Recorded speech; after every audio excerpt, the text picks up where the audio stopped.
Selamat datang di channel saya. Di sini saya dan rekan-rekan saya dari kelompok 2 akan menjelaskan mengenai interaksi pada obat antikoagulan.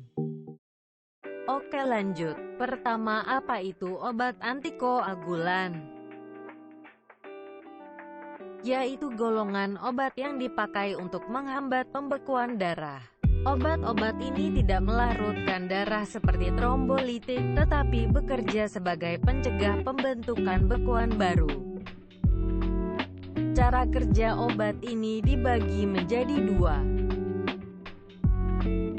yaitu secara langsung dan tidak langsung.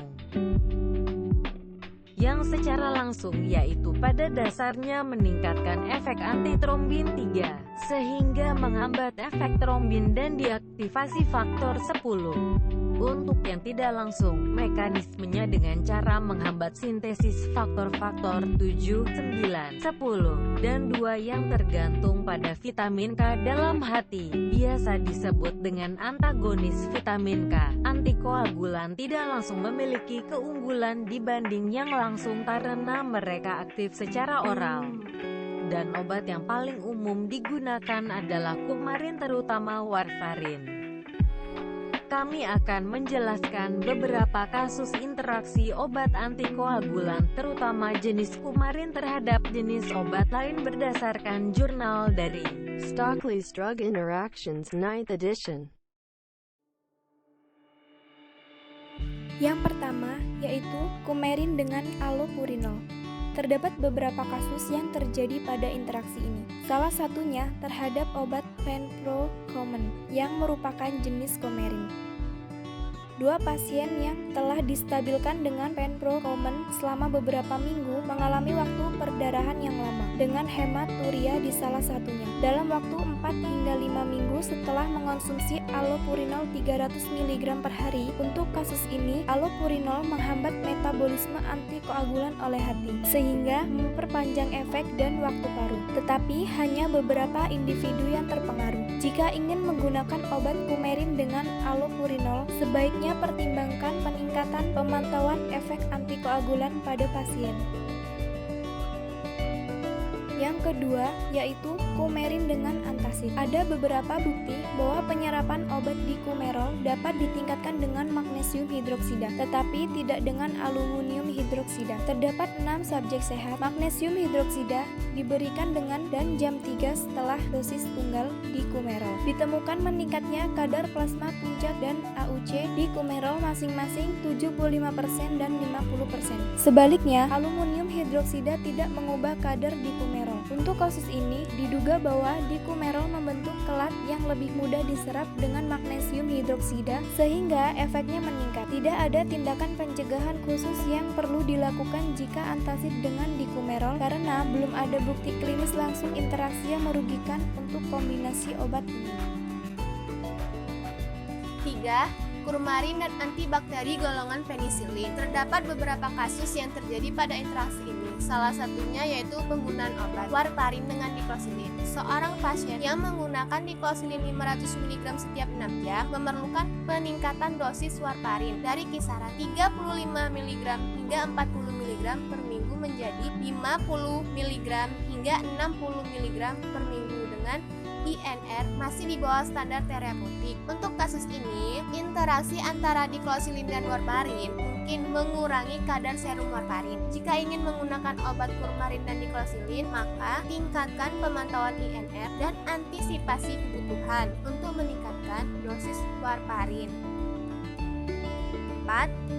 Kurmarin dan antifungi jenis miconazole. Terdapat beberapa kasus yang terjadi pada interaksi ini. Salah satunya yaitu penggunaan obat warfarin dengan miconazole sediaan oral gel. 5 pasien yang menggunakan warfarin seketika, INR-nya naik dari nilai normal menjadi 7,5 dan 18 dalam waktu 7 hingga 15 hari sejak mulai menggunakan gel oral miconazole. Untuk kasus ini, terdapat bukti bahwa miconazole adalah inhibitor yang sangat kuat dari S-warfarin oleh sitokrom P450 isoenzim CYP2C9, dan bahwa itu juga dapat menghambat metabolisme R-warfarin ke tingkat yang lebih rendah. Sebaiknya penggunaan dua jenis obat ini tidak boleh digunakan, tetapi jika diperlukan, waktu prothrombin harus dipantau secara ketat dan dilakukan pengurangan dosis yang sesuai.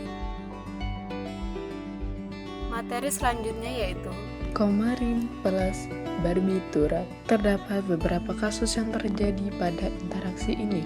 Salah satunya yaitu penggunaan obat warfarin dengan fenobarbital. 16 pasien Yang distabilkan dengan warfarin menemukan bahwa ketika mereka juga diberi fenobarbital 2 mg per kilogram, rata-rata kebutuhan warfarin harian mereka meningkat selama periode 4 minggu sebesar 25%. Untuk kasus ini, jelas menunjukkan bahwa barbiturat adalah penginduksi enzim hati yang kuat yang akan meningkatkan metabolisme dan pembersihan warfarin. Sebaiknya penggunaan barbiturat diganti dengan benzodiazepin yang dianggap sebagai obat penenang yang lebih tepat. Yang selanjutnya adalah Coumarin plus minyak ikan. Pada kasus ini, beberapa orang dijadikan probandus dengan mengkonsumsi minyak ikan selama 4 minggu. Dan 50% dari probandus mengkonsumsi warfarin. Probandus yang mengkonsumsi minyak ikan dengan warfarin tidak mengalami perubahan INR setelah dilakukan selama 4 minggu. Untuk kasus ini, minyak ikan mengandung asam lemak omega 3 yang dianggap memperpanjang waktu perdarahan dan dapat mengurangi kadar beberapa faktor koagulasi. Penggunaan warfarin dengan minyak ikan dianggap aman dikarenakan tidak menimbulkan interaksi yang signifikan pada pasien.